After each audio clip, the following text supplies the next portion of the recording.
Teman-teman semuanya, malam ini kita sharing tentang diam. Benar gak sih? Benar ya? Tentang diam. Dan saya gak mau ngebahas dari sisi fikih, hukum diam, terus nanti ada juga yang bertanya tentang hukum puasa diam, puasa gak ngomong, dan seterusnya. Karena memang dakwah saya agak sedikit menghindari perdebatan fikih. Kita akan coba renungkan beberapa kisah tentang diam yang ada di dalam Al-Quran.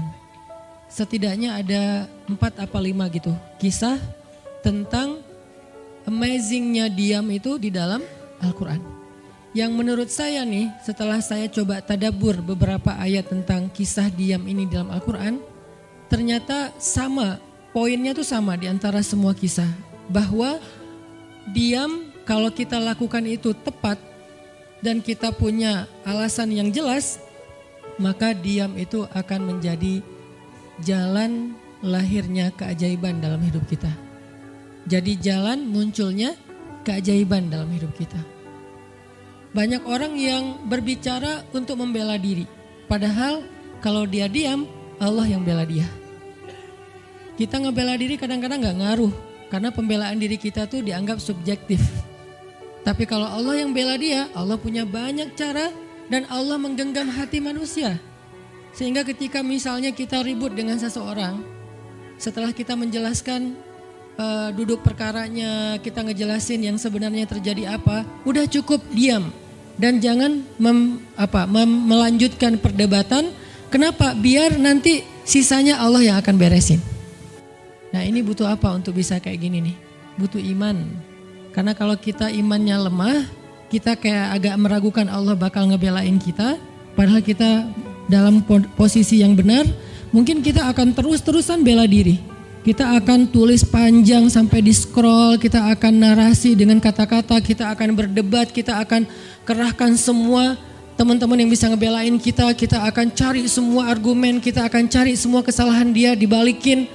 Semua cara ini adalah cara orang untuk membela diri dengan cara berucap. Ternyata di Al-Quran Allah pernah menceritakan kepada kita cara membela diri dengan diam. Bahkan kadang-kadang ketika kita membela diri dengan berucap, justru Allah menjauhkan dirinya dari kita. Allah pergi. Kenapa Allah pergi dari kita, berpaling dari kita? Karena saat kita membela diri dengan berucap, dengan ngomong, dengan broadcast, dengan komen, dengan bikin caption dan seterusnya, kadang-kadang di dalam kata-kata kita itu ada hal yang justru gak benar. Ada yang bohong terpaksa gitu. Akhirnya gara-gara pengen bela diri kita jadi bohong. Gara-gara pengen bela diri kita jadi cari-cari kesalahan orang lain. Gara-gara pengen bela diri kita jadi buka aib. Gara-gara pengen bela diri kita jadi melebih-lebihkan sesuatu yang harusnya gak kayak gitu.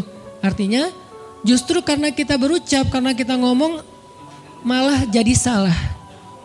Akhirnya orang gak respect, Allah lebih gak respect lagi. Sehingga malam ini kita pengen belajar tentang gimana cara menjemput keajaiban ketika kita punya masalah dengan seseorang lewat diam. Mungkin teman-teman sering mendengar hadis yang disampaikan oleh para penceramah, para ustadz. Hanya mungkin malam ini kita akan lebih banyak ngambil contoh. Karena saya pikir narasi-narasi ideal berupa ayat dan hadis udah banyak yang menyampaikan. Tapi membawanya dalam contoh konkret daily kehidupan kita itu mungkin gak semua orang aware. Karena emang kehidupan orang beda-beda. Apalagi misalnya seorang ustadz yang mungkin jarang main sosmed. Dia gak tahu masalah di sosmed itu apa. Seolah-olah sosmed itu bukan realitas hidup. Padahal kita tahu anak muda Indonesia main sosmed sehari gak kurang dari 6 jam.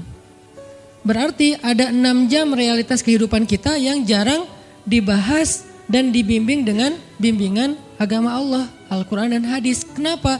Karena realitas ini kurang difahami oleh sebagian guru-guru, oleh sebagian ulama yang mereka emang agak gak terlalu akrab dengan sosmed. Mereka gak akrab dengan yang namanya Instagram, YouTube, Twitter, Line apalagi. Karena Line ini anak mudanya mungkin ABG banget kan.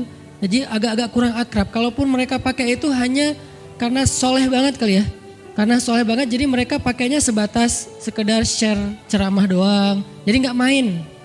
bukan pemain sosmed lah, sekedar menggunakan sosmed sebagai media panggung ceramah. Udah share, itu juga kadang-kadang yang nge-share-nya admin, jadi nggak ngulik gimana cara tuh kurang ngulik. Padahal realitas sosmed itu udah jadi realitas daily kehidupan kita. 6 jam kita ada di sosmed dan 6 jam itu tetap waktu yang akan dihisap oleh Allah. Bukankah selain harta, selain tenaga, selain amal, waktu juga akan dihisap? Maka waktu kita 6 jam itu apakah tidak ada hubungannya dengan agama? Ada banget. Sehingga saya mencoba untuk semampu saya bareng dengan kita semuanya belajar. Bisa nggak ya kita jadi smart netizen? Atau dalam kehidupan sehari-hari bisa jadi smart citizen dengan sikap diam. Gimana sikap diam citizen, smart citizennya? Lagi di jalan, ketika orang lain mungkin bikin kita bete, bikin kita emosi, bisa nggak kita diam? Di rumah ketika kita berselisih dengan pasangan, bisa nggak kita diam? Di kos-kosan ketika kita digedor-gedor terus minta uang kos-kosan sama bu kos, bisa nggak kita? Salah. Itu mah ngumpet ya? Salah contohnya. Ya gitulah pokoknya. Jadi kita akan coba bahas diam ini dari angle daily kehidupan kita. Karena saya lebih suka kayak gitu biar langsung praktis bisa dipakai. Memang hadis-hadisnya banyak. Salah satu yang paling terkenal, man kana yu'minu billahi wal yaumil akhir falyakul khairan aw liyasmut. Cuman contohnya doang yang beda-beda. Narasinya sama, kontennya sama. Cuman contohnya beda tergantung angle seorang ustadz dan wawasan kehidupan yang dia jalanin. Dia hidupnya sebagai apa? Kalau hidupnya sebagai seorang ustadz yang ada di dalam masjid, mungkin ya contoh-contohnya adalah tentang di dalam masjid, tentang bergaul sesama ustadz, dengan aktivis manggilnya akhi ukhti. Tapi kalau dia kehidupannya main, berarti dia akan ngambil contoh tentang main. Gimana kita biar tetap bisa soleh walaupun kita lagi main dan seterusnya.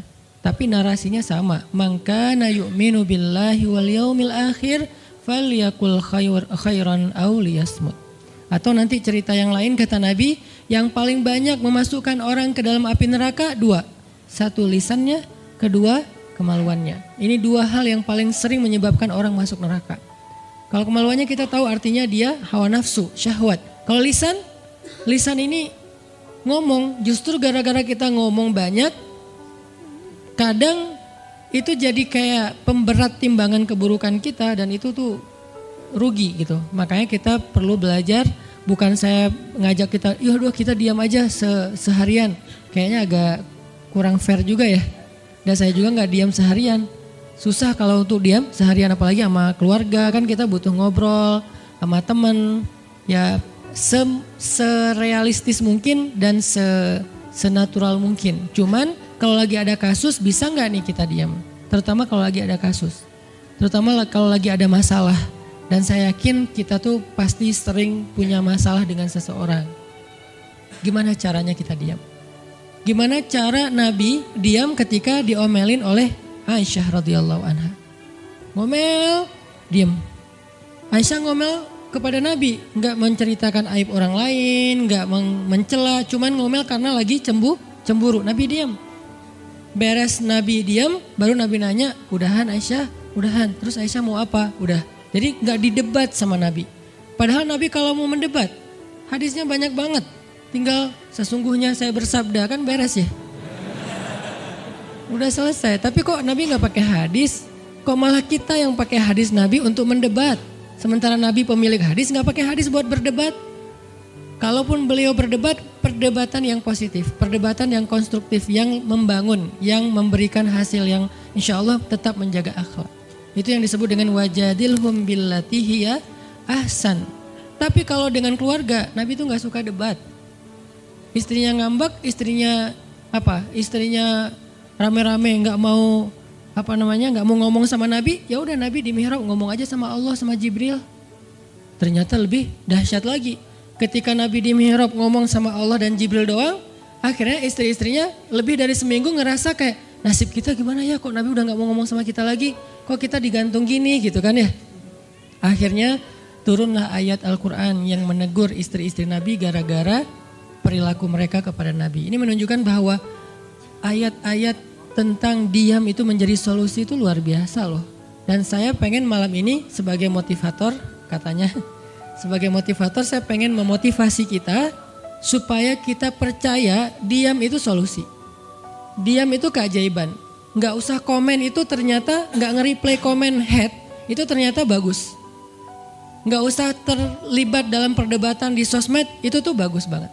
Saya hari ini tadi sore posting tentang update berita di Palestina. Ada seorang perempuan yang ditembak di perbatasan sama orang Israel.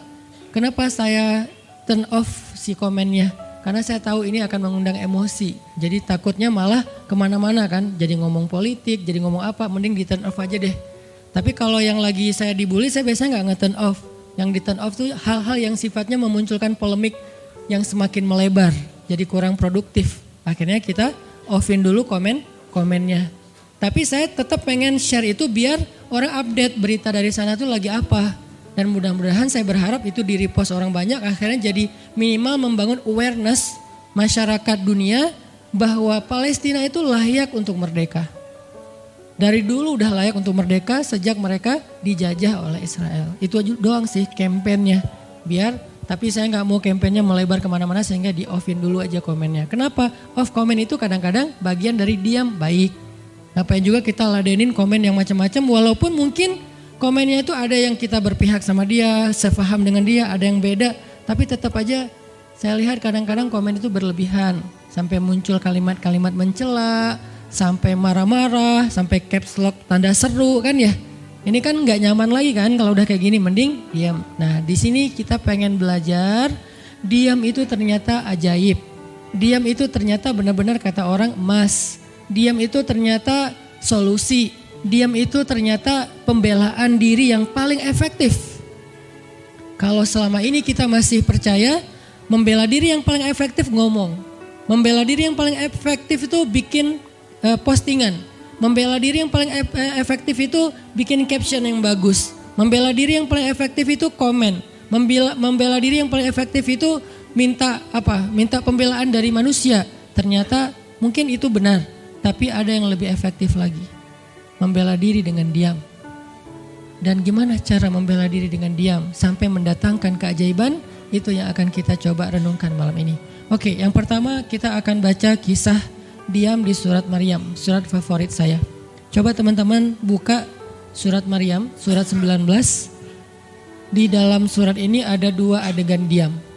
Pertama, adegan diamnya Nabi Zakaria. Yang kedua, adegan diamnya Maryam. Surat 19, surat Maryam, ayat 10. Sekaligus kita pengen belajar. Kalau kita lagi diam pas kita dicerca, ketika kita disakiti, ketika ada masalah dengan seseorang, kalau kita diam kita ngapain gitu kan gitu ya. Enggak diam doang kan, kita ngapain. Nah, di sini kita belajar surat 19, surat Maryam ayat 10 dan 11. Kita tilawah bareng-bareng ya. Saya baca habis itu teman-teman ikutin. A'udzu billahi minasy syaithanir rajim. Bismillahirrahmanirrahim. Qala rabbi ij'al li ayah. Qala ayatuka alla tukalliman nasa thalatha layalin sawiyya. فخرج على قومه من المحراب فأوحى إليهم أن سبحوا بكرة وعشيا. Berkatalah Zakaria, Rabbi, berikanlah untukku sebuah pertanda bahwa aku akan punya anak laki-laki. Allah berfirman, tanda-tanda bagimu adalah engkau tidak akan bisa berbicara dengan manusia selama 3 malam berturut-turut. Maka keluarlah Zakaria kepada kaumnya dari mihrabnya dan memberi mereka isyarat supaya mereka bertasbih kepada Allah setiap pagi dan petang. Ini adalah adegan ketika Nabi Zakaria dapat berita gembira akan punya anak laki-laki. Karena Nabi Zakaria berdoa minta anak laki-laki dari sejak nikah sampai usia 80 tahun. Kurang lebih sekitar 50 tahun berdoa. Lama banget, ya Allah beri anak, ya Allah beri anak. Sampai iparnya udah punya anak keren namanya Maryam. Iparnya adalah Imran. Udah punya anak keren banget, cewek, solehah, dari kecil udah beribadah di Masjidil Aqsa. Zakaria masih minta anak, ya Allah, ya Allah, ya Allah. Sampai puncaknya Zakaria ngelihat Maryam dapat makanan dari langit. Zakaria datang ke mihrab Maryam, terus di situ udah ada makanan yang bukan dibawa oleh Zakaria. Zakaria nanya, "Anna laki hadza ya Maryam?" Maryam dapat dari mana makanan ini? Kata Maryam, "Huwa min indillah, dari Allah," kata Maryam. Gimana caranya? Kata Maryam, Allah punya cara sendiri. Allah yarzuqu may yasha bighairi hisab. Terserah Allah gitu. Masya Allah, Masya Allah. Zakaria kagum sama Maryam, langsung pergi ke mihrabnya Zakaria, sholat, dan di dalam sholatnya Zakaria berdoa, hunalika da'a Zakaria rabbah. Di saat itulah Zakaria benar-benar nangis berdoa kepada Allah, ya Allah, Rabbi habli min ladunka dzurriyyatan thayyibah innaka sami'ud du'a. Ya Allah, beri saya anak seperti dia, seperti Maryam. Engkau maha mengijabah doa dan saya enggak pernah berputus asa meminta kepadamu. Udah 50 tahun lebih. Tiba-tiba Allah bilang, ya Zakaria, inna nubasyiruka bi ghulam ismuhu Yahya lam naj'al lahu min qablu samiyya. Zakaria, sekarang kami akan perkenankan doamu, kamu akan punya anak, beri dia nama Yahya. Belum pernah ada anak seperti dia yang soleh di muka bumi. Zakaria kaget, walaupun doa, tapi beliau masih berpikir kayak, gimana caranya saya punya anak? Ini kayak tarik-tarikan antara logika manusia dengan iman. Imannya percaya Allah Maha Kuasa, tapi logikanya gimana caranya? Istri saya udah tua, saya juga udah tua. Lalu Nabi Zakaria bertanya untuk biar lebih tenang, supaya logikanya nggak ragu lagi. Kalau imannya udah mantap, tinggal logika. Zakaria tanya, beri saya ij'al li ayah, beri saya bukti tanda gimana cara saya punya anak. Kata Allah, tandanya alla tukalliman nas salasa layalin sawiya. Kamu tiba-tiba nggak bisa ngomong. Kamu sehat, kamu nggak punya masalah, tapi kamu nggak bisa ngomong. Mau ngomong tuh gak bisa. Kamu bisa tilawah, kamu bisa zikir, tapi kamu gak bisa ngomong. Bisa subhanallah, subhanallah, subhanallah. Bisa alhamdulillahi rabbil alamin. Gak bisa. Jadi baca Quran, kalau ada Quran, tapi dulu kan Taurat ya. Baca Taurat bisa, zikir bisa, hayya ala sholah, kalau azan ada azannya bisa. Pokoknya semua bisa kecuali mau ngomong tuh gak bisa. Masya Allah ya, luar biasa. Kenapa? Karena Allah pengen Zakaria zikir aja 3 hari. Jangan ngomong dengan manusia walaupun ucapannya baik kecuali zikir. Jadi kalau mau ngomong dengan manusia, subhanallah, masya Allah, alhamdulillah, bismillah. Cuman gitu doang ngomongnya. Gak bisa, lu mau kemana? Gak bisa. Insya Allah gitu. Jadi cuman bisa zikir. Saking Allah pengen Zakaria menghabiskan 3 hari sebelum Allah tunjukkan keajaiban hanya dengan berzikir. Apa poinnya di sini? Kalau kita pengen ada keajaiban dalam diam, maka isilah diam kita dengan zikrullah. InsyaAllah nanti kita lanjutkan setelah sholat isya. Bismillahirrahmanirrahim. Teman-teman semuanya, kita lanjutkan tadabbur kita terhadap ayat di surat Maryam. Ayat 10 dan 11, kisah keajaiban yang diperoleh oleh Nabi Zakaria alaihissalam. Dengan Allah anugerahkan untuk beliau anak yang super duper keren luar biasa yang bernama Yahya alaihissalam. Dan salah satu cara Allah subhanahu wa ta'ala mendidik Nabi Zakaria untuk menjemput keajaiban itu adalah Allah menyuruh Zakaria untuk diam dan mengisi diamnya dengan zikratullah bukratan wa asiyya. Mengingat Allah pada waktu pagi dan pada waktu petang. Artinya diisi dengan zikir. Dan waktu itu Nabi Zakaria menurut ulama tafsir, beliau tidak cacat lisannya, benar-benar bisa ngomong. Hanya tidak bisa bicara dengan manusia tapi bisa berzikir. Jadi beliau bisa zikir, bisa mengucapkan kalimat-kalimat Alkitab yaitu Taurat. Beliau bisa membaca ayat-ayat Allah, beliau bisa mengucapkan kalimat bismillah dan seterusnya, tapi gak bisa ngomong dengan manusia. Dan itu terjadi selama 3 malam. Dan akhirnya setelah 3 malam, Nabi Zakaria tiba-tiba dapat berita gembira kalau istri beliau hamil.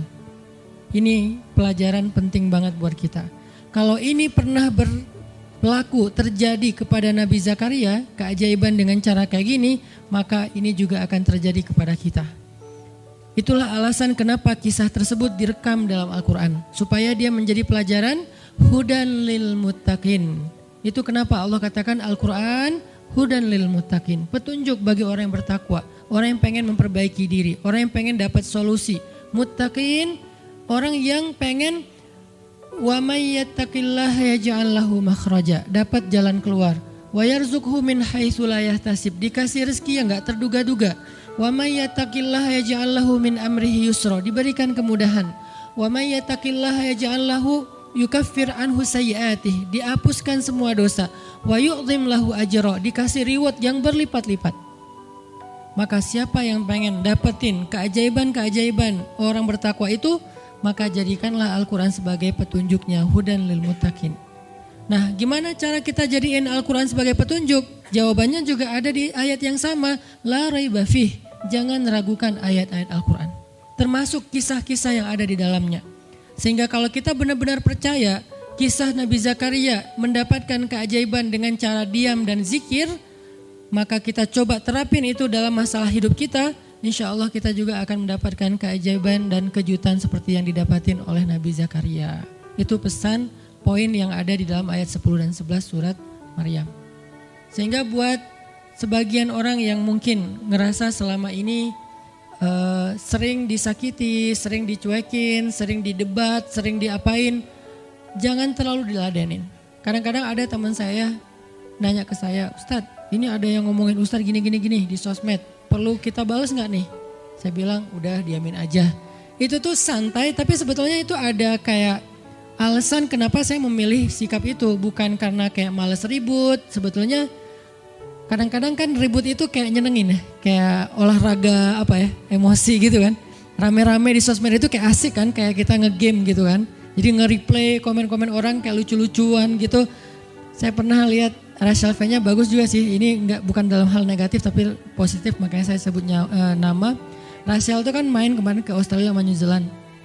Terus dia lagi foto-foto gitu di sana bareng dengan suaminya.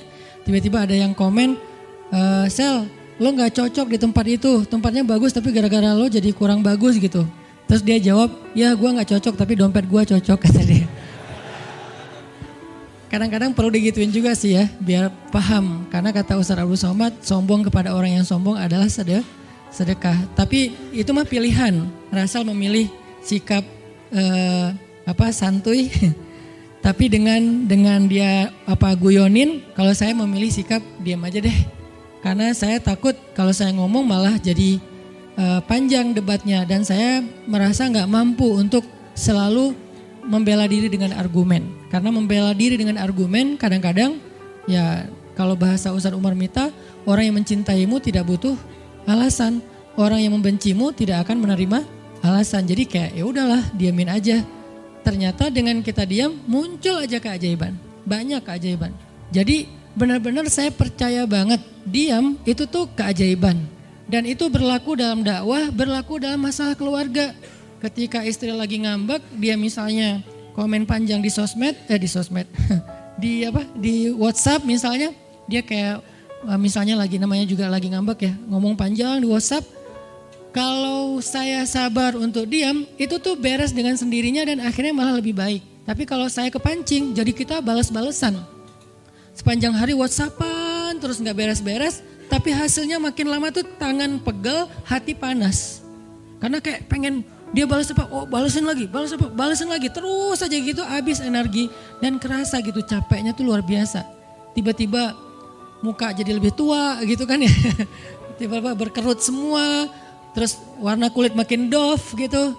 Ini gara-gara efek stres kali ya. Jadi intinya adalah jangan diladenin. Diamin aja setelah kita klarifikasi fitnah. Kalau itu berbentuk fitnah. Tetap kita butuh tabayun.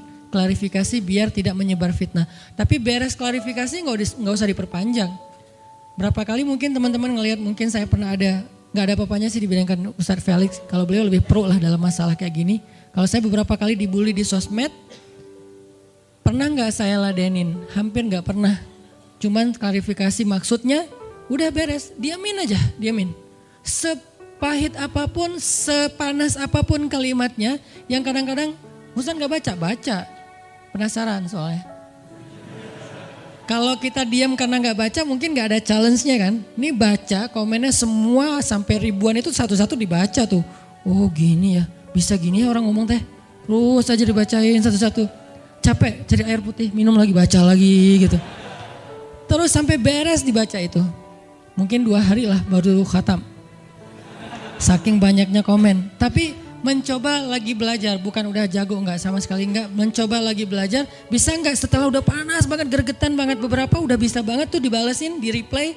Jangan deh, ada yang udah di replay panjang, dihapus lagi enggak jadi. Kenapa? Karena masih belajar yakin diam itu keajaiban. Dan selama ini saya ngebuktiin diam itu emang keajaiban. Kenapa? Karena Allah pernah mengisahkan kisah Zakaria dan kisah-kisah yang lain, bagaimana mereka dapetin keajaiban dengan cara diam.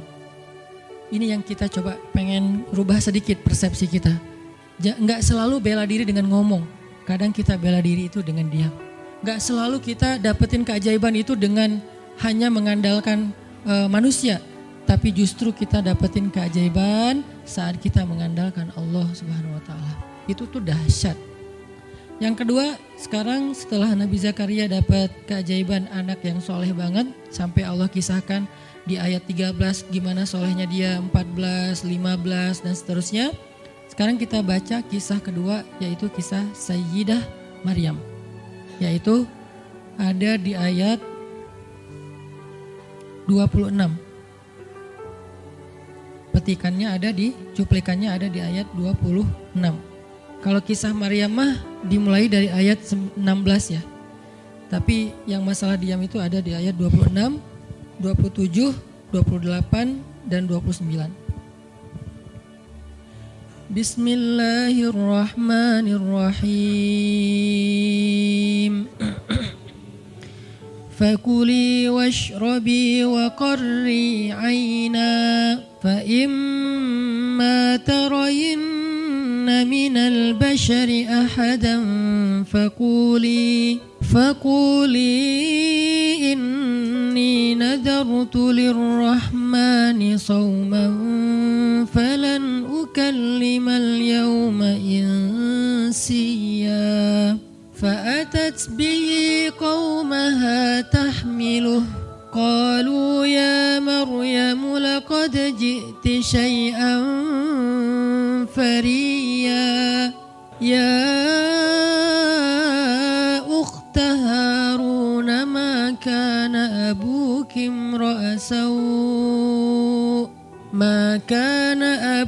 امرأ سوء وما كانت أمك بغيا فأشارت إليه قالوا كيف نكلم من كان في المهد صبيا. Dan maka makan dan minumlah dan bersenang hatilah engkau wahai Maryam. Dan jika engkau bertemu dengan seseorang, katakanlah sesungguhnya saya telah berazam untuk berpuasa pada hari ini dan saya tidak akan berbicara dengan manusia pada hari ini. Lalu Maryam pun datang kepada kaumnya sambil menggendong bayinya. Kaumnya berkata, wahai Maryam, engkau datang kepada kami dengan membawa kalau bahasa kita itu pembawa apa istilahnya, sial, apa ya, dengan membawa keburukan. Jadi kayak dianggap pembawa kesialan. Wahai saudari Harun, sesungguhnya ayahmu bukanlah seorang yang nista ataupun pendosa, dan begitu juga dengan ibumu bukanlah perempuan yang hina. Lalu Maryam memberi isyarat, fa'asyarat ilaih, memberi isyarat dengan menunjuk ke arah bayinya. Lalu mereka berkata, bagaimana kami akan berbicara dengan seorang bayi yang masih digendong oleh ibunya, maksudnya masih terlalu kecil. Ini adalah cuplikan adegan Maryam ketika baru pulang kampung. Jadi ceritanya di ayat sebelumnya, ketika kandungan Maryam semakin besar dan nggak bisa disembunyikan dari penglihatan manusia, Maryam pun pergi menjauh ke sebuah tempat yang tidak ada siapa-siapa. Fahamalathu fantabadat bihi makanan qasiyya. Dia menjauh, mengucilkan diri ke tempat yang gak dilihat oleh siapa-siapa sampai melahirkan.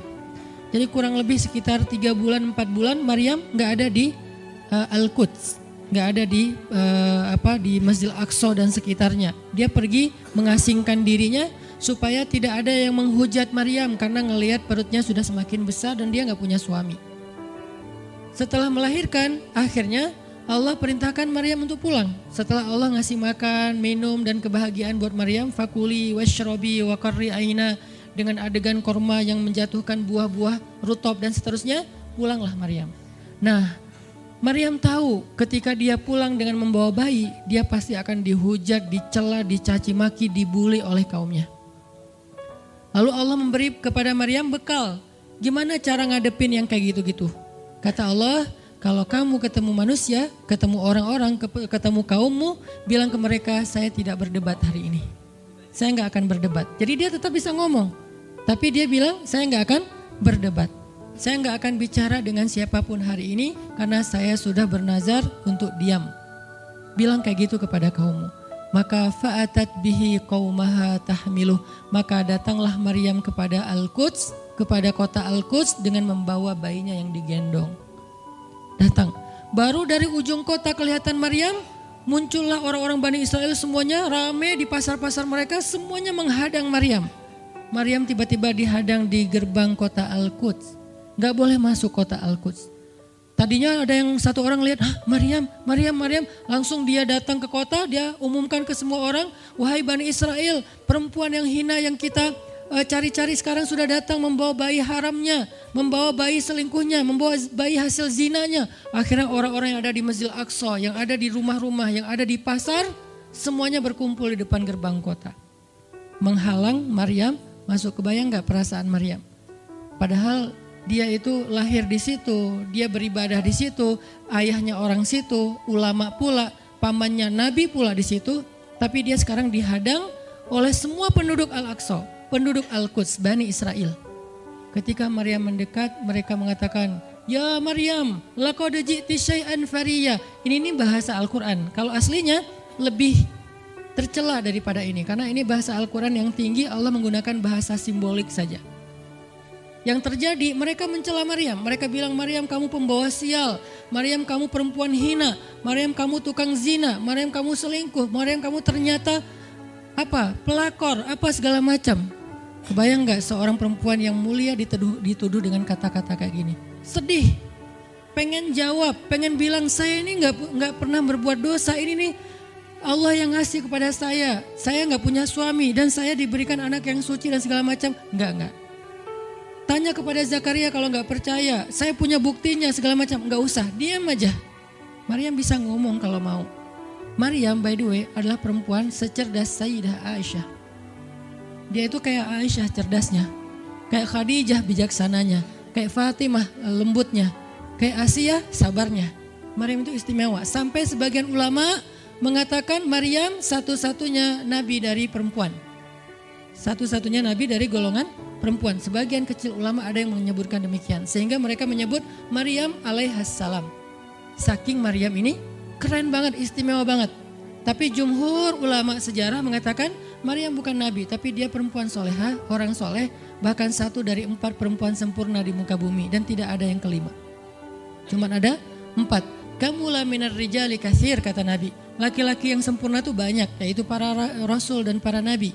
Walam yakmul minan nisa illa arba'ah. Tidak ada perempuan yang sempurna kecuali 4. Asiyah istri Fir'aun, kemudian Maryam anaknya Imran, kemudian Khadijah istri Rasulullah, dan Fatimah bintu Rasulullah. Artinya Maryam ini istimewa banget. Dia kalau mau argumen, dalilnya lebih banyak daripada para rabi-rabi Yahudi yang ada di situ.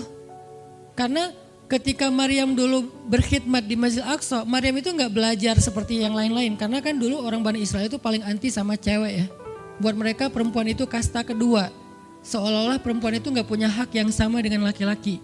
Laki-laki punya hak belajar di Masjidil Aqsa, perempuan nggak boleh. Ini kesenjangan gender di masa Bani Israel dulu. Jadi kalau ada yang mau nuduh Islam sebagai tidak memperhatikan masalah gender, dia harusnya baca sejarah. Justru Islam, Al-Quran, Taurat, Injil mengangkat perempuan untuk setara dengan laki-laki. Awalnya perempuan itu hina di masyarakat Bani Israel, dianggap pembawa sial. Sampai masyarakat jahiliyah sebelum Islam datang, apa yang terjadi dengan bayi perempuan? Dibenamkan dalam pasir hidup-hidup, dibunuh, dilempar dari bukit supaya mati langsung seketika. Kenapa? Termasuk Umar pernah membunuh bayi perempuan. Umar radhiyallahu an.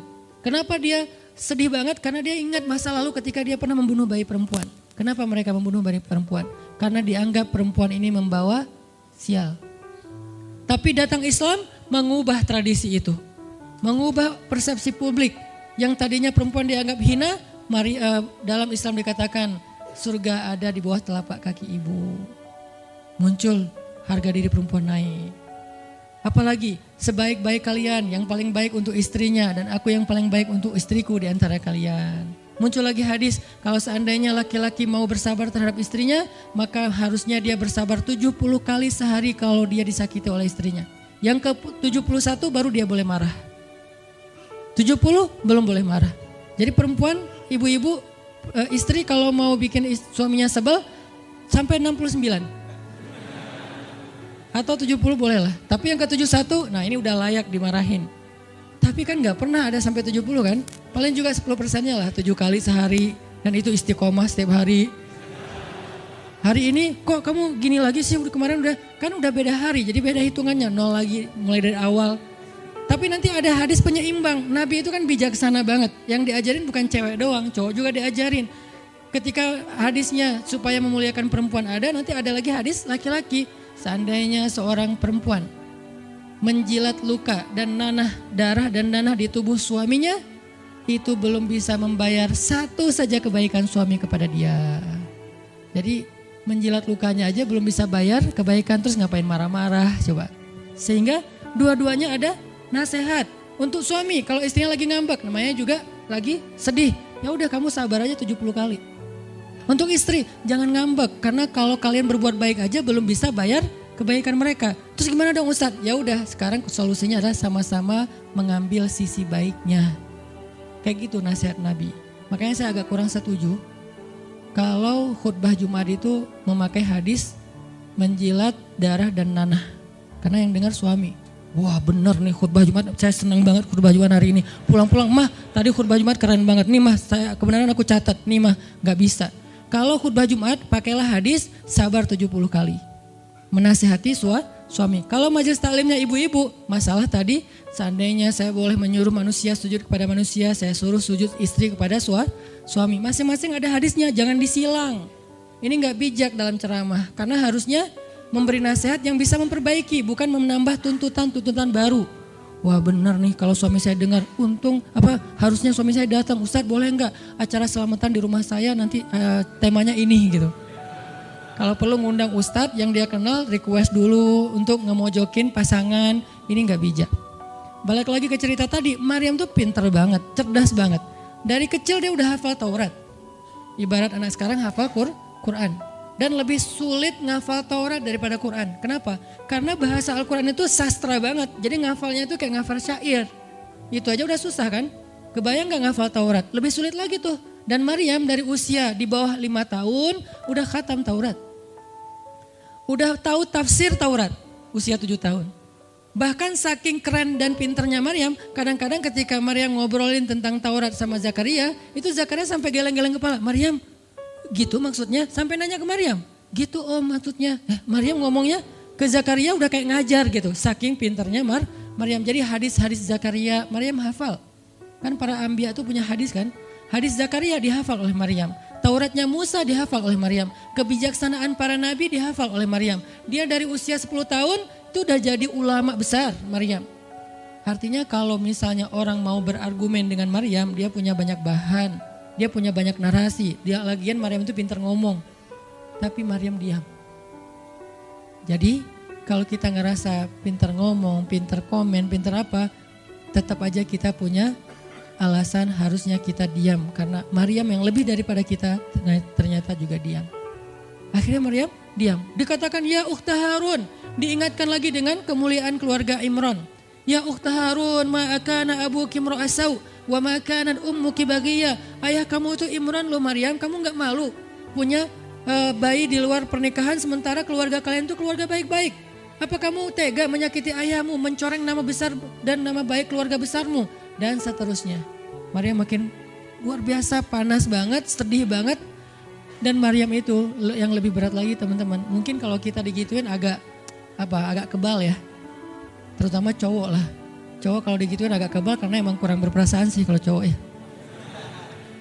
Coba lihat dari angle cewek. Cewek itu lebih peka loh dari kita. Kita mah mungkin lebih mudah lah diam. Diomelin, diam aja. Karena kita kan orangnya agak santuy gitu kan. Kalau cewek itu gak bisa gitu. Makanya lihat angle ini dari angle cewek. Kalau tadi Zakaria, sekarang Maryam. Dan Maryam lebih peka daripada semua cewek yang ada di muka bumi. Lebih perasa lagi daripada perempuan yang ada di muka bumi. Sangat-sangat pemalu.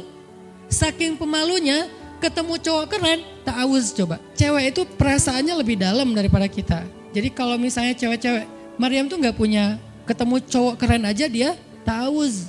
Siapa cowok keren yang ditemui Maryam? Jibril. Gabriel loh yang ditemuin. Dan waktu itu Jibril menjelma. Apa? Fatamassala laha basyaron sawiyya. Jibril menjelma sebagai basyaron sawiyya. Allah yang ngomong tuh, cowok keren. Allah yang bilang keren. Kalau kita merasa udah paling keren, menurut Allah biasa-biasa aja. Karena Allah pernah menciptakan Yusuf, Allah pernah menciptakan Muhammad, Allah pernah menciptakan Yahya. Kita merasa paling keren, Allah pernah menciptakan Sarah, perempuan paling keren juga, Aisyah, Fatimah. Jadi buat kita kayak udah kegeeran paling keren se-Bandung gitu kan ya. Menurut Allah mah biasa. Kalau Jibril, Allah sendiri yang bilang dia tuh emang keren. Jibril emang bukan malaikat, tapi kalau ketemu manusia, kecuali para nabi, Jibril itu menjelma sebagai manusia. Supaya tidak terlihat wujud aslinya. Karena gak kuat orang ngelihat wujud aslinya Jibril. Nabi Muhammad aja pertama ngelihat Jibril dengan wujud aslinya pas di Gua Hiro itu lari tuh. Takut, saking ngerinya Jibril tuh. Jangankan manusia, malaikat aja segan sama Jibril. Jibril lewat malaikat. Gak berani malaikat. Kenapa saya bilang kok disegani? Allah yang bilang di Al-Quran.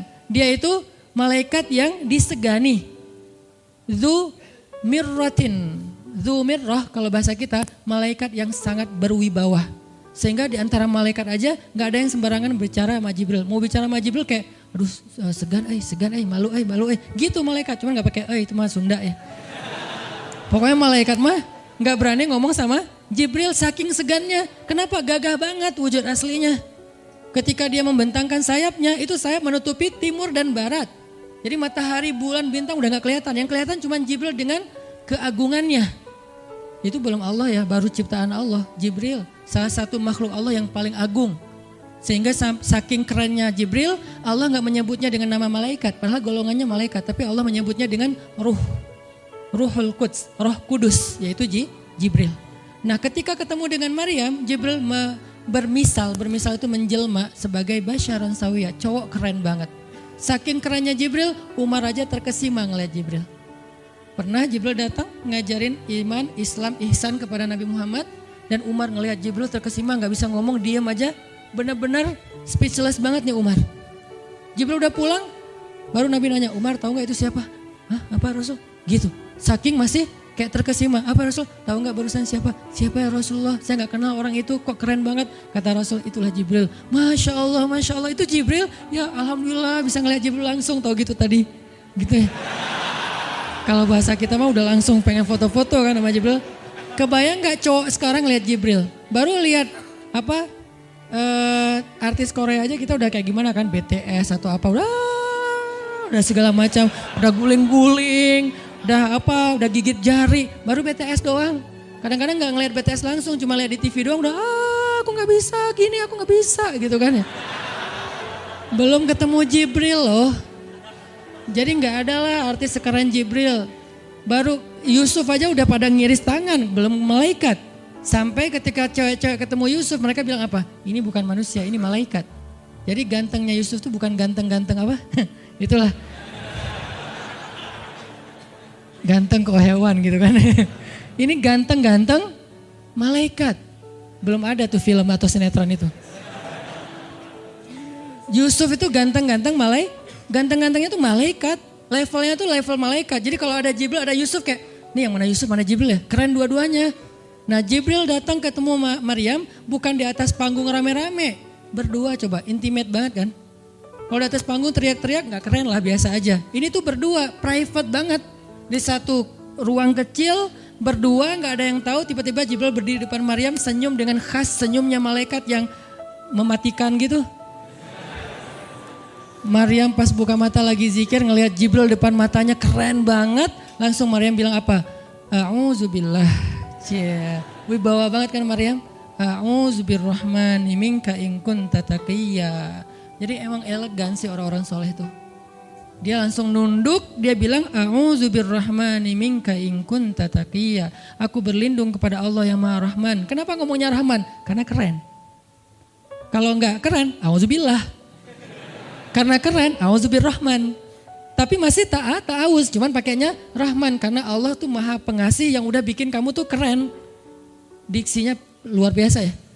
Maryam gak bilang, A'udzubillahi minasyaitonirrajim. Enggak, ini enggak layak dibilang syaiton, ini terlalu keren. Jadi gak bisa A'udzubillah, A'udzubirrahman. Berarti Maryam tuh pinter. Sampai dia bisa memilih diksi Asmaullahil Husna. Dia nggak pakai diksi Allah, dia pakai diksi Ar-Rahman. Karena yang datang itu wajahnya tuh wajah orang baik, tapi keren. Akhirnya, A'udzubirrahmani minka in kunta taqiyya, kata Maryam. Jibril juga elegan, faham maksud Maryam. Maksudnya, kamu siapa? Itu pertanyaannya. Maryam nggak nanya, kamu siapa ya? Enggak gitu. Kan gaya culun-culun kayak caper gitu kan. Kamu siapa ya? Aku ada salah sama kamu.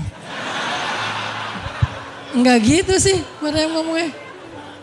Saking elegannya Maryam, dia nanya kamu siapa tapi pakai kalimat zikir. Keren gak sih? Kita kadang-kadang zikir, A'udzubirrahmani minka in kunta taqiyya. Artinya apa Mbak? Sama-sama gak elegan ya. Kalau Maryam sama Jibril dua-duanya elegan. Bahasa orang elegan itu emang banyak kode sih.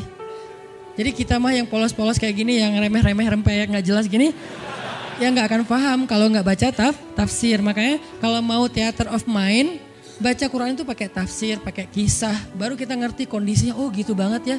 Dahsyat banget ya kejadian waktu itu. Jibril datang dengan wujud yang kerennya. Maryam pengen nanya, kamu siapa? Kok tiba-tiba masuk ruangan saya? Tapi bahasanya, A'udzubirrahmani minka in kunta taqiyya. Aku berlindung kepada Allah yang maha baik darimu kalau kamu takut kepada Allah. Maksudnya kamu siapa?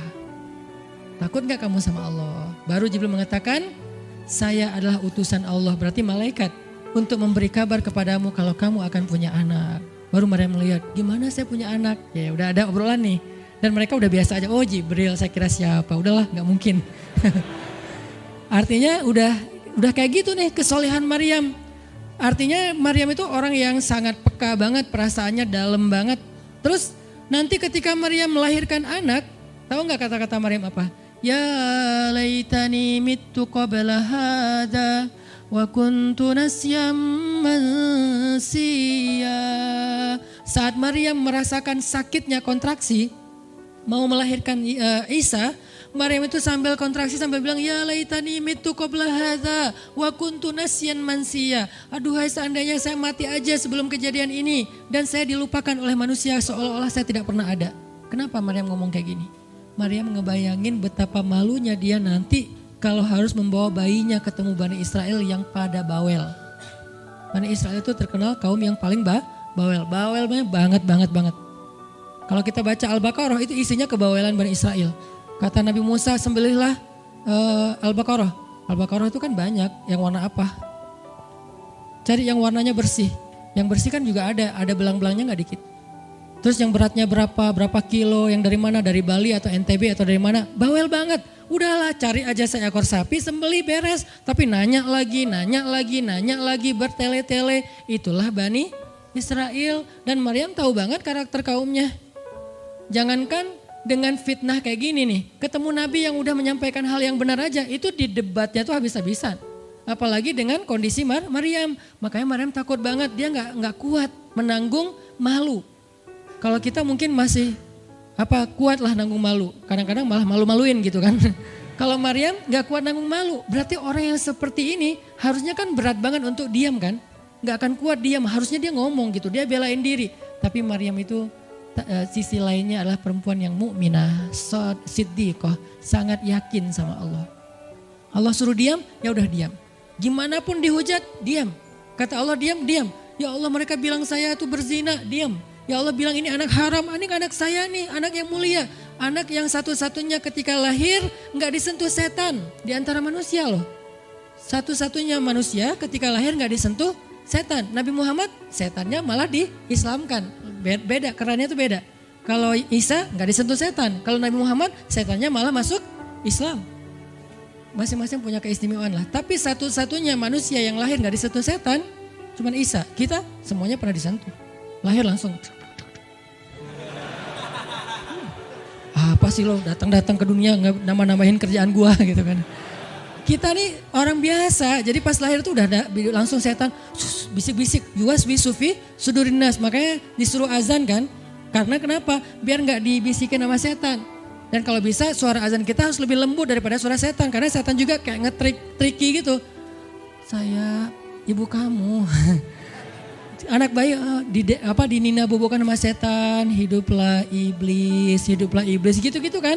Jadi kayak di dokter nama setan, iblis itu keren, iblis itu soleh, iblis itu baik. Tapi pakai bahasa nasyid, lagunya tuh kayak akustik gitu, lembut banget gitu kan.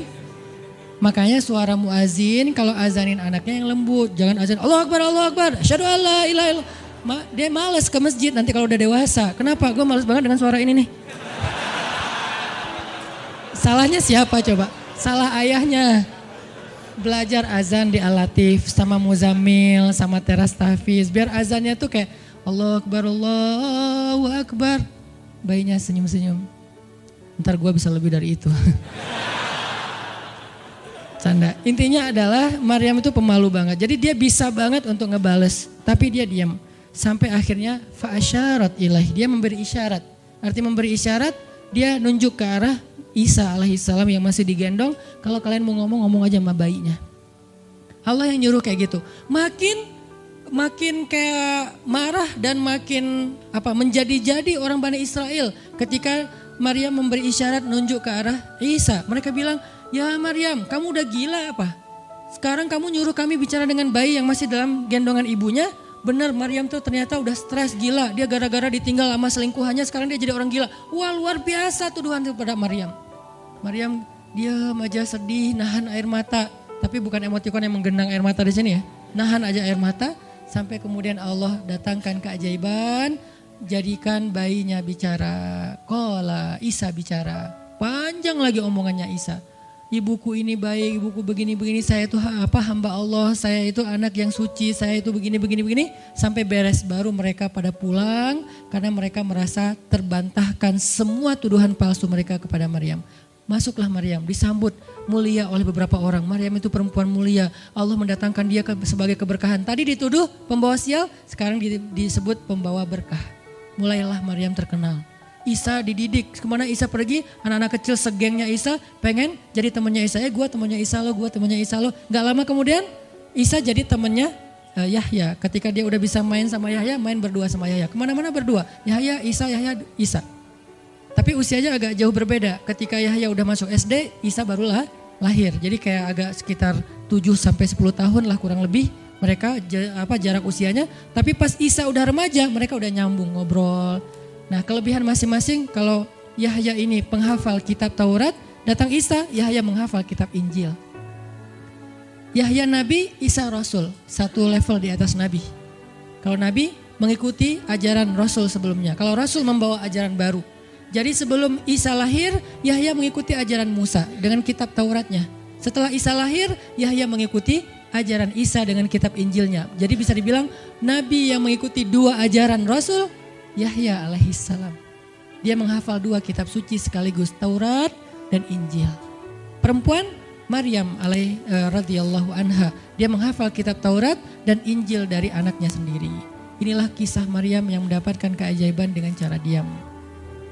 Terakhir kisah Nabi Muhammad SAW ketika beliau bahasa lebih tepatnya, dalam tanda petik ya, biar nggak bisa disalahin.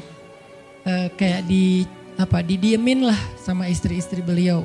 Gara-gara istri-istrinya ngambek. Di dalam surat At-Tahrim, surat 66, coba kita buka. Surat 66. Ini juga kalau teman-teman baca kisah surat ini tuh luar biasa ya. Kita kayak baca novel atau kayak nonton film, keren banget. Saya memang senang banget dengan sirah Nabi dan para anbiya, dan terutama kalau sirah ini berbentuk storytelling, bukan data sejarah ya, karena membaca data sejarah itu emang agak-agak liar sih. Tapi kalau storytelling kan kita adegan ya, wah seru ya, itu lebih keren daripada Disney, Marvel, Endgame, satu apalah. Lebih seru baca sirah kalau kita paham. Surat 66 ayat 4, ayat 5. Ayat 5. Itu tuh ceritanya, saya langsung ke ceritanya aja. Ceritanya kan waktu itu Nabi itu punya kebiasaan kalau habis asar sampai maghrib, Nabi ngapain pertanyaannya? Apa sih yang dilakuin Nabi antara asar dengan maghrib?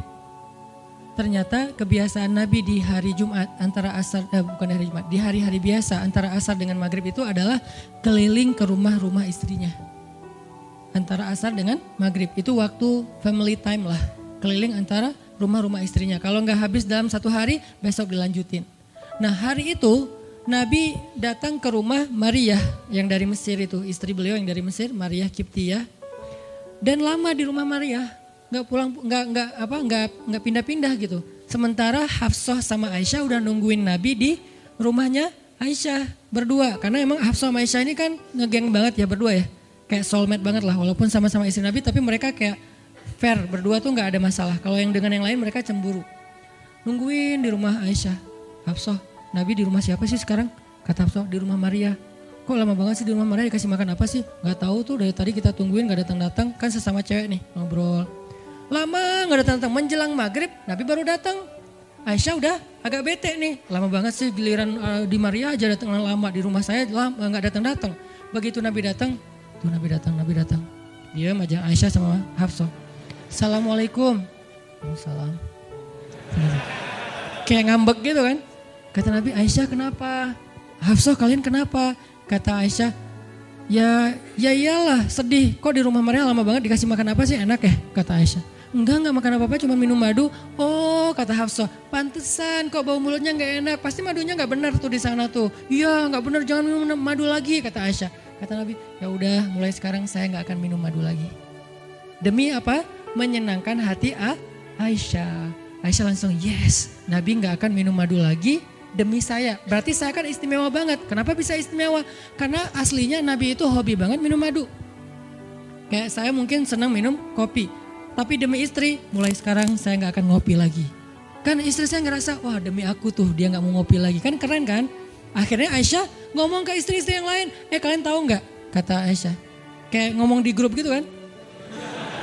Tapi grupnya bukan grup WhatsApp, grup mereka gitu. Kalian tahu nggak? Nabi sekarang nggak akan minum madu lagi loh. Kenapa? Karena aku. Wah keren ya Aisyah, istimewa banget ya. Sampai Nabi rela nggak minum madu, padahal madu itu baik. Nabi senang juga demi Aisyah, ya demi aku gitu. Akhirnya Aisyah bahagia. Allah nggak ridho. Begitu Nabi ngomong kayak gitu, Allah turunkan ayat pertama surat At-Tahrim. Ya ayuhan Nabi. Jibril langsung turun, ya Rasulullah ada pesan. Ada pesan tuh dari Allah. Kata Rasulullah, pesan apa Jibril? Nih, ya ayuhan Nabi. Lima tuharrimu ma ahallallahu lak tabtaghi mardhata azwajik. Kenapa engkau mengharamkan apa yang Allah sudah halalkan bagimu? Hanya pengen menyenangkan hati istrimu, wahai Rasul. Astagfirullah, salah ngomong saya. Mengharamkan ya Allah halalkan. Astagfirullah ya Allah, mulai sekarang saya akan minum madu lagi. Astagfirullah maafin saya ya Allah. Jibril balik ke Allah kasih tahu Nabi akan minum madu lagi. Nabi ngomong ke istri-istrinya, ngumpulin semuanya kecuali Aisyah. Semuanya dikumpulin. Ada Hafsah di situ. Wah istri-istriku, maaf ya aku salah ngomong kemarin depan Aisyah. Sekarang aku akan meralat. Mulai sekarang aku akan minum madu lagi di rumah-rumah kalian. Jadi kalau sore aku lagi datang, siapkanlah madu seperti biasanya. Terus istri-istri Nabi ngerasa, Masya Allah Nabi sekarang minum madu lagi demi kita, gitu kan ya.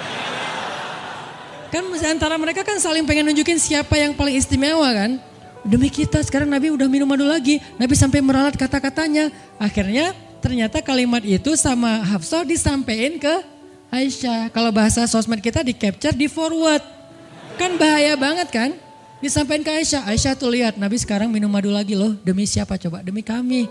Aisyah, innalillah, jadi Nabi gini. Cuman Aisyah gak sampai ngomong kayak kita. Dasarnya cowok di mana aja sama gitu. Itu mah kata-kata cewek sekarang ya. Kalau Aisyah kan elegan kan gak ngomong gitu. Akhirnya pas Nabi datang Aisyah diam. Aisyah diam, kata Nabi, Aisyah kenapa? Aisyah kenapa? Oh jadi gitu, di belakang ternyata sekarang minum madu lagi. Hah? Nabi langsung datangin sama Jibril. Rasulullah tahu gak kenapa mereka rame-rame sekarang? Siapa yang ngasih tahu nih ke Aisyah? Jibril ternyata jadi penengah, makanya jangan macam-macam deh sama Nabi. Ada Jibril, ada Allah kan, susah gitu membuat rahasia. Tahu nggak Rasulullah kenapa Aisyah ngambek? Kenapa wahai Jibril? Gara-gara Hafsah ngebocorin rahasia Nabi kepada Aisyah. Oh ini kerjaan Hafsah kata Nabi. Oke, Hafsah. Panggil nih Hafsah. Dipanggil Hafsah, kata Nabi, Hafsah kamu udah membocorkan rahasia saya. Ini menurut sebagian tafsir. Memang ada banyak tafsir sih. Salah satu tafsirnya kayak gitu. Hafsah kamu udah membocorkan rahasia aku. Dan sekarang istri-istri pada ngambek. Istri yang lain juga ikut ngambek sekarang gara-gara Nabi kayak sekali minum madu, sekali gak minum madu. Yang lain pada diam semuanya. Datang ke rumah Ummu Salamah. Assalamualaikum, Ummu Salamah, waalaikumsalam. Tadi kayak aku belum selesai jemuran, dah langsung pergi jemuran. Gak mau ngomong sama Nabi. Maria, assalamualaikum, waalaikumsalam. Kayaknya tadi aku lagi sibuk nyetrika deh. Jadi gak ada yang mau ngomong sama Nabi. Diam semuanya. Nabi kan jadi sedih kan. Gara-gara siapa coba? Gara-gara Hafsah. Akhirnya Nabi bilang, Hafsah, aku kecewa banget dengan sikap kamu. Kamu gak jaga rahasia aku. Sekarang aku antar kamu pulangnya ke rumah Umar. Bahasa lainnya diceraikan. Hafsah dicerain sama Nabi. Kerennya Hafsah pas digituin, dia cuma nangis. Dia gak bilang, ya Rasulullah, Rasul tega nyerain saya, terus saya gimana? Gitu. Enggak. Rasulullah cuma masalah madu doang, cuma masalah capture dan saya forward doang kayak gitu langsung diceraikan. Tega banget sih Rasulullah. Rasulullah gak punya hati apa? Enggak. Hafsah tuh diam. Ini nih keajaiban diam yang lain ya. Diceraikan sama Nabi. Innalillah, astagfirullahaladzim. Hafsah yuk kita pulang ke rumah Umar. Iya ya Rasulullah, pulang aja. Baik banget nih Hafsah, soleha banget. Jadi by the way emang semua istri Nabi itu soleha, cuman namanya perempuan kadang-kadang muncul sifat dasarnya mereka cemburu, mereka sedih, mereka baper. Tapi itu manusiawi dan perempuan yang soleha pun merasakan hal itu. Hafsah pulang ke rumah Umar. Assalamualaikum, waalaikumsalam, dibuka sama Umar. Ya Rasulullah, Hafsah langsung masuk ke kamarnya. Ya Rasulullah, anak saya bikin salah apa? Pasti dia nyakitin Rasulullah ya. Maaf ya Rasulullah. Langsung Umar marah-marah. Hafsah, kamu ngapain sama Rasulullah? Hafsah diam aja. Dimarahin habis-habisan sama Umar.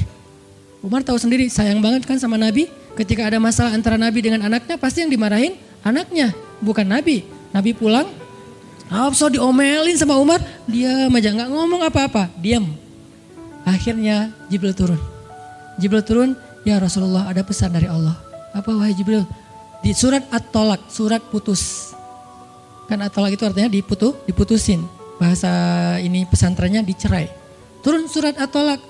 Kata Jibril, Allah nyuruh kamu raji'ha ya Rasulullah. Raji'ha innaha qawwamah sawwamah fa innaha min azwajika fil jannah. Wahai Rasulullah, rujuk Hafsah. Disuruh rujuk. Allah gak reda Rasul menceraikan Hafsah. Tahu nggak kenapa Allah begitu membela Hafsah ketika Hafsah ada masalah dengan Rasul? Salah satunya karena Hafsah diam. Harusnya Allah ngebela Rasul, Umar aja ngebela Rasul, sahabat-sahabat ngebela Rasul karena Rasulullah selalu benar. Tapi Allah ngebela Hafsah, kenapa? Karena Hafsah diam, sebegitu ajaibnya diam. Sampai ketika ada seorang perempuan bermasalah dengan kekasih Allah, Allah malah membela perempuan ini, bukan kekasihnya. Raji'ha ya Muhammad, rujuk Hafsah, dia itu istrimu di dunia dan di surga. Akhirnya Rasulullah, jadi saya rujuk wahai Umar, ya Hafsah masih nangis di kamarnya. Balik lagi Rasulullah naik onta ke rumah Hafsah, assalamualaikum, waalaikumsalam. Ya Rasulullah, udah saya marahin tuh. Hafsah kata Umar, udah gak apa-apa Rasulullah, udah gak usah bersedih, udah saya marahin habis-habisan dia tuh. Kata Rasulullah, Umar, aku pengen ngomong sama Hafsah. Ya Rasulullah jangan, biar saya aja ngomong, dia emang gak bisa ketemu sama Rasul. Ya Umar, aku pengen ketemu sama istriku. Hah, istrimu? Hafsah itu Rasulullah, keluar lagi Hafsah. Soleha banget, lembut banget, keluar. Ada apa ya Rasul? Hafsah tuh gak marah-marah. Ada apa ya Rasul? Hafsah, aku pengen ngomong sama kamu. Umar diam bingung. Kata Rasulullah, Hafsah, aku ingin ajak kamu balikan. Romantis gak sih? Rasul pengen ngajak Hafsah balikan. Kok balikan sih Ustaz? Ya rujuk kan balikan. Rujuk artinya kembali ya balikan. Hafsah balikan yuk. Umar bingung, hah balikan? Hafsah, Allah yang nyuruh aku untuk merujuk kamu. Umar makin bingung, Hafsah kamu keren banget. Sampai Allah belain kamu gitu. Kata Nabi Hafsah, Allah turunkan ayat khusus tentang kamu di surat ini. Umar makin bingung, sampai turun ayat, Masya Allah, anakku ini subhanallah, Masya Allah gitu kan ya. Akhirnya, ya Rasulullah Allah sampai turunkan ayat tentang masalah ini. Alhamdulillah Hafsah sujud syukur, Hafsah nangis. Hafsah langsung meluk Rasul. Umar, aduh gimana nih. Udah beres gitu, Hafsah dibawa pulang sama Rasul. Boncengan berdua, Hafsah boncengan sama Rasul. Naiklah mereka, mobil mereka yang bermerek onta itu. Gimana cara pulangnya? Di depan rumah Umar, Rasulullah langsung berlutut, langsung ngasih tangan buat Hafsah. Hafsah megang tangan Nabi, injak lutut Nabi, naik ke atas onta. Itu tuh romantis banget. Lalu Rasulullah bonceng Hafsah. Tadi kan cerita Hafsah dicerai sama Nabi itu kan heboh di grupnya istri-istri Nabi kan. Hafsah dicerai loh. Jangan-jangan kita juga dicerai. Soalnya Nabi udah gak mau ngomong sama kita. Astagfirullah. Jadi grup Nabi, istri-istri Nabi itu pada khawatir kalau mereka juga sama nasibnya dengan Hafsah. Pada bingung. Tapi tiba-tiba mereka ngelihat Hafsah pulang ke rumahnya dibonceng Nabi. Itu tuh langsung trending loh. Istri-istri Nabi, tahu gak tuh Hafsah dirujuk sama Nabi sampai turun ayat di surat At-Talaq. Oh gitu. Wah Hafsah keren banget ya. Wah istri-istri Nabi pada cemburu pada Hafsah. Diturunkan Hafsah, yang lain pada ngintip Hafsah. Sampai masuk ke rumahnya. Nabi beres di rumah Hafsah, keluar masuk ke masjid. Dia aja di masjid. Istri yang lain Nabi gak mau ngomong. Aisyah, Ummu Salamah, Saudah, Maria, Sofia, siapa lagi? Yang Zainab bintu Jahsy, semuanya Nabi diamin, gak mau diajak ngomong. Datang satu-satu, ya Rasulullah mau dibuatin minum apa? Astagfirullah, subhanallah. Datang lagi Aisyah, Rasulullah capek, subhanallah. Diam semuanya, gak ada yang mau diajak ngomong sama Nabi. Udah mereka akhirnya pada pulang bingung, nasib kita gimana ya? Tanya ke Hafsah yuk. Sekarang Hafsah jadi kayak selebritinya. Hafsah, pada datang ke rumah Hafsah. Hafsah bantuin kita dong. Sampai Aisyah aja yang tadinya kayak bisa dibilang kayak pemimpin istri-istri Nabi kan. Aisyah paling cerdas, paling disayang sama Nabi. Sekarang Aisyah diam-diam ngomong, Hafsah bantuin dong. Kita nih lagi digantung sama Nabi. Kata Hafsah sekarang kan kayak lagi di atas angin gitu. Kalian sih nyakitin Rasul, cie. Hafsah tuh kayak wah lagi masa-masanya Hafsah gitu kan. Hafsah gimana dong? Ya udah ngomong aja langsung sendiri. Rasulullah nggak mau ngomong sama kita. Ya udah coba minta tolong ke ayah kamu Aisyah, kan ayah kamu dekat sama Rasulullah. Akhirnya ngundang Abu Bakar. Ya Abu Bakar, baca deh tafsir dari ayat-ayat ini. Abu Bakar datang, ayah tolongin kami dong. Kenapa? Kami itu dianggurin sama Nabi, didiamin, digantung udah seminggu lebih. Jangan-jangan kami juga dicerai kayak Hafsah. Kalau Hafsah dicerai tapi udah dirujuk, kami gimana nasibnya? Akhirnya ya udah biar aku yang ngomong sama Rasul. Datanglah Abu Bakar ke masjid. Rasul lagi zikir. Ya Rasulullah, itu istri-istrimu mutus saya. Subhanallah. Ya Rasulullah, Masya Allah. Ya Rasulullah, la ilaha illallah. Abu Bakar aja Rasul gak mau ngomong sama dia. Padahal Abu Bakar itu udah paling akrab sama Nabi. Abu Bakar diam, gak bisa diajak ngomong nih. Abu Bakar balik lagi ke rumah istri-istri Nabi. Kata istri-istri Nabi, gimana Abu Bakar? Astagfirullah, innalillah, gimana kalau Abu Bakar aja gak bisa, gimana yang lain? Terus akhirnya datang lagi ke Hafsah. Hafsah bantuin dong, kita udah gak jelas nasibnya nih. Kata Hafsah, ya udah aku minta tolong ayahku ya. Hafsah masih kayak gak mau langsung ke dia gitu. Ya udah aku minta tolong ayahku ya, panggillah Umar. Ayah bantuin mereka dong, nasib mereka sekarang lagi terkatung-katung gitu. Umar marah, kalian sih. Nah, tadi kan yang diomelin Hafsah kan, sekarang diomelin semua istri Nabi diomelin sama Umar. Dan salah satu kalimat omelannya Umar, itu tuh kerennya Umar sampai di-repost sama Allah. Coba. Ada gak manusia yang kata-katanya di-repost Allah? Gak ada, cuman Umar. 2 kali kata-kata Umar di-repost oleh Allah. Arti di-repost apa? Ditayang ulang di Al-Quran. Kan repost itu berarti tayang ulang kan? Di-capture, langsung di-copy, paste, langsung ditayangin. Itu tuh kata-kata cuman Umar yang pernah digituin sama Allah. Kata-kata Umar apa?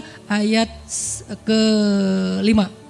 Kata Umar, kalau kalian gak minta maaf sama Nabi, Allah bisa aja mentalak kalian, menceraikan kalian dari Nabi, lalu menggantikan untuk Nabi istri yang lebih solehah, lebih hafizah, lebih bertaubat, lebih baik, lebih cantik, lebih perawan daripada kalian. Itu tuh kata Umar yang ada di ayat ke-5. Jadi bisa dibilang ayat ke-5, adalah ayat repostnya kata-kata Umar. Saking kerennya Umar. Sampai Nabi pernah bilang kalau ada Nabi setelah aku, Umar lah orangnya. Cuman gak ada Nabi setelah aku. Jadi kalau ada orang yang benci sama Umar, saya gak heran. Dia baca sirah apa? Karena Umar tuh keren banget. Abu Bakar tuh keren banget. Kalau kita baca sirah mereka dahsyat tuh. Dan kalau ada yang bilang Umar sama Ali itu gak akur, aneh juga. Karena Ali memberi nama anaknya, yang pertama Abu Bakar. Yang kedua Umar. Yang ketiga Utsman. Ketika ditanya sama Umar, ya Abul Hasan kamu memberi nama mereka dengan nama-nama kami, kenapa? Kata Ali, aku berharap mereka jadi orang soleh seperti kalian. Terus gimana caranya Ali ngasih nama Umar sementara dia benci sama Umar? Gak mungkin dia benci, masa ngasih nama orang yang dibenci kan? Dek namanya siapa? Namrud. Kok Namrud sih? Kan ayah saya benci banget sama Namrud. Datang lagi, dek namanya siapa? Iblis. Kok iblis sih gitu kan ya? Gak mungkin lah. Ngasih nama anak pasti karena sayang. Kayak saya ngasih nama Aisyah, Maryam, Mutia, Yahya, Ertugrul. Itu karena emang saya ngefans dan ngidolain banget dengan nama-nama ini. Yahya, Ayyash, tiga tokoh di situ. Nabi Yahya, Ayyash sahabat Nabi, dan Yahya Ayyash mujahid Palestina. Jadi 3 tokoh sekaligus. Nabi Yahya saya ngidolain banget supaya Yahya jadi anak kecil yang seperti Nabi Yahya menghafal Quran. Kedua, Ayyash itu sahabat Nabi Muhammad. Kemudian yang ketiga, Yahya Ayyash sekaligus itu nama mujahid Palestina yang paling pintar ngerakit banyak senjata-senjata untuk ngelawan Israel. Dan dia dibunuh sama Israel, saking Israel benci sama Yahya Ayyash. Untuk membunuh Yahya Ayyash mereka ngebom 1 blok untuk membunuh Yahya Ayyash, dan mudah-mudahan dia syahid dalam dalam kejadian itu. Artinya saya ngefans gitu. Ali juga kayak gitu. Balik lagi ke cerita tadi, akhirnya ngundang Umar. Umar datang ke Rasulullah. Ya Rasul, saya diutus istri-istrimu. Subhanallah, subhanallah. Ya Rasul, bicara dong, kasihan mereka kayak digantung. Ya Rasul, apakah engkau menceraikan mereka semua? Baru Rasulullah ngeliat ke arah Umar. Rasulullah tersenyum. Rasulullah bilang, enggak wahai Umar. Allahu Akbar, kata Umar. Dia langsung takbir. Allahu Akbar. Istri-istri Nabi dengar suara takbirnya Umar, itu pertanda, kode. Berarti berita gembira. Istri-istri Nabi juga Allahu Akbar, Allahu Akbar. Rame gitu kan. Umar masuk ke rumah istri Nabi. Wah Umar, Busyra ya Umar, Busyra berita gembira. Wahai Umar, ya berita gembira. Kalian tidak diceraikan oleh Nabi. Tapi jangan macam-macam lagi ya. Ya Umar, ya. Akhirnya sujud syukur semuanya. Beres sujud syukur, mereka bilang, kita masak-masak yuk untuk Rasul yuk, syukuran. Di rumah siapa? Ya di rumah Hafsah lah. Akhirnya mereka masak-masak di rumah Hafsah. Pas sudah beres masak-masak, mereka ngundang Nabi untuk pulang. Tapi yang berani ngomong sama Nabi cuman Hafsah. Hafsah, kita udah beres masak nih. Minta dong Nabi pulang ke rumah. Ya udah tenang, biar aku yang minta. Hafsah datang, ya Rasulullah, kami masak-masak loh untuk Rasul, yuk pulang yuk. Ya Hafsah, udah beres Nabi zikir, sujud, beliau balik sama Hafsah. Sampai ke rumah Nabi, tenang, udah selesai lah urusannya. Apa yang terjadi setelah itu Ustadz? Udah gak ada riwayatnya, jadi gak bisa diriwayatin. Pokoknya beres itu mereka pun hidup bahagia selamanya. Apa pelajarannya di sini? 2 orang di sini dapat keajaiban lewat diam. 1 Hafsah, Allah suruh rujuk gara-gara dia diam. Kedua Nabi, diam aja sambil zikir sampai akhirnya Allah beri pelajaran yang berharga. Istri-istri yang tadinya ngambek serentak semuanya insaf bahasa kita. Sadar dan mereka minta maaf kepada Rasulullah. Jadi kalau istri lagi ngambek, lagi ngomel, diam. Isilah diam kita dengan zikir. Tapi zikirnya bukan auzubillah minasyaitonirrajim, auzubillah. Jangan, dia bukan setan. Dia hanya lagi ngambek. Subhanallah, Masya Allah, Alhamdulillah. Yang paling efek itu la haula wala quwata illa billah. Itu ngefek banget. Mudah-mudahan ini bisa menjadi penyemangat, motivasi untuk kita semuanya. Betapa kata as-samt, as-sukut, diam aja dalam Islam itu adalah kebaikan yang luar biasa dahsyat. Mudah-mudahan itu bisa jadi behavior, perilaku kita sehari-hari, perilaku kita di sosial media, perilaku kita di jalan, di rumah, dimanapun. Sehingga orang yang sudah hijrah, udah ngaji, mukmin harusnya bisa menjadikan diam sebagai bentuk pembelaan diri kalau dia ada masalah. Barakallahu fiikum. Subhanakallahumma wa bihamdika asyhadu an la ilaha illa anta astaghfiruka wa atubu ilaik. Assalamualaikum warahmatullahi wabarakatuh.